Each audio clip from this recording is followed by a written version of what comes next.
ഒരു വർഷം ഗവൺമെന്റ് എടുത്തു സ്ഥലം ഏറ്റെടുക്കാൻ. ഒരു വർഷം സർക്കാർ ഇത്രയും വലിയ സൗകര്യമുള്ളത് സർക്കാരിന്റെ സ്ഥലം ഞങ്ങൾക്ക് 100 വീട് പണിയാൻ തരുമെന്നാണ് ഞങ്ങൾ കരുതിയത്.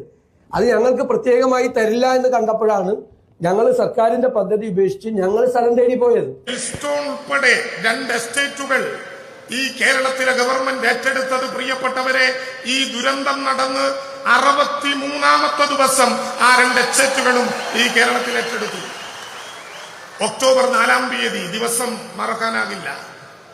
ഒക്ടോബർ 4-ാം തീയതി ഏറ്റെടുത്ത ആ ഭൂമി അന്നു മുതൽ പണിയാൻ പറ്റിയിരുന്നെങ്കിൽ 2025 ജൂലൈ 30 ആദ്യത്തെ ദുരന്ത ദിനത്തിൽ എല്ലാവർക്കും ആ വീടുകൾ കൊടുക്കാൻ ഞങ്ങൾക്ക് സാധ്യമാകുമായിരുന്നു.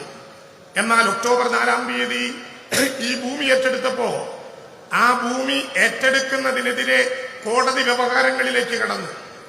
2024 ഡിസംബർ 27-ാം തീയതി LAR 2013 അനുസരിച്ച് ഭൂമി ഏറ്റെടുക്കാനുള്ള സർക്കാരിന്റെ നിർദ്ദേശം കോടതി അംഗീകരിച്ചു. പക്ഷേ അപ്പോഴും ഭൂമിയിൽ പണി ചെയ്യാൻ അനുവദിച്ചില്ല. മാർച്ച് 27-ാം തീയതി ഈ നഗരത്തിൽ ബഹുമാനപ്പെട്ട മുഖ്യമന്ത്രി 410 വീടുകളുടെ തറക്കല്ലിട്ടിട്ടും കേരളത്തിലെ ഹൈക്കോടതി വ്യവഹാരങ്ങൾ പിന്നെയും തുടർന്നു.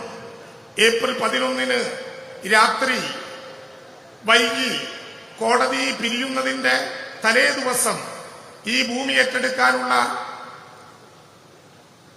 തുക നിശ്ചയിച്ച് 2 മണിക്കൂർ കഴിയുന്നതിന് മുമ്പ് ഏപ്രിൽ 11 അർദ്ധരാത്രിയാകുമ്പോ ഈ ട്രഷറിയിലൂടെ ആ പണമടച്ചു ഭൂമി ഏറ്റെടുത്തു എന്ന് മാത്രമല്ല, ഒരു ദിവസം പോലും വൈകാതെ ഏപ്രിൽ 13 ആ ഭൂമിയിലെ നിർമ്മാണ പ്രവർത്തനം ഇവിടെ ആരംഭിക്കാൻ വേണ്ടി നമുക്ക് കഴിഞ്ഞു.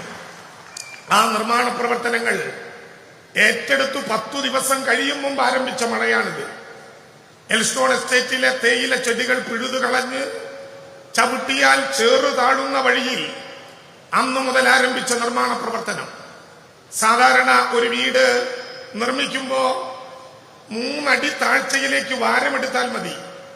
എന്നാൽ ഈ വീടുകൾ നിർമ്മിച്ചത് ഒരു ദുരന്തത്തിനും ഇനി ഈ വീടുകളെ, ഈ മണ്ണിനെ, മനുഷ്യനെ വിട്ടുകൊടുക്കരുത് എന്ന് നിർബന്ധമുള്ളതുകൊണ്ട് ഡിസാസ്റ്റർ എഞ്ചിനീയറിംഗിന്റെ സാധ്യത കൂടി പരിഗണിച്ചുകൊണ്ടാണ് 10 അടി താഴ്ചയിലേക്ക് കുഴിയെടുത്ത് പില്ലറുകെട്ടി അവിടെ തീർക്കുന്ന 410 ഭവനങ്ങൾ. ഒരു കാര്യം ഞാൻ ഉറപ്പിച്ചു പറയാം, ഞങ്ങൾ കല്ലു മാത്രം ഇട്ടു പോകുന്നവരല്ല. കല്ലിട്ടാൽ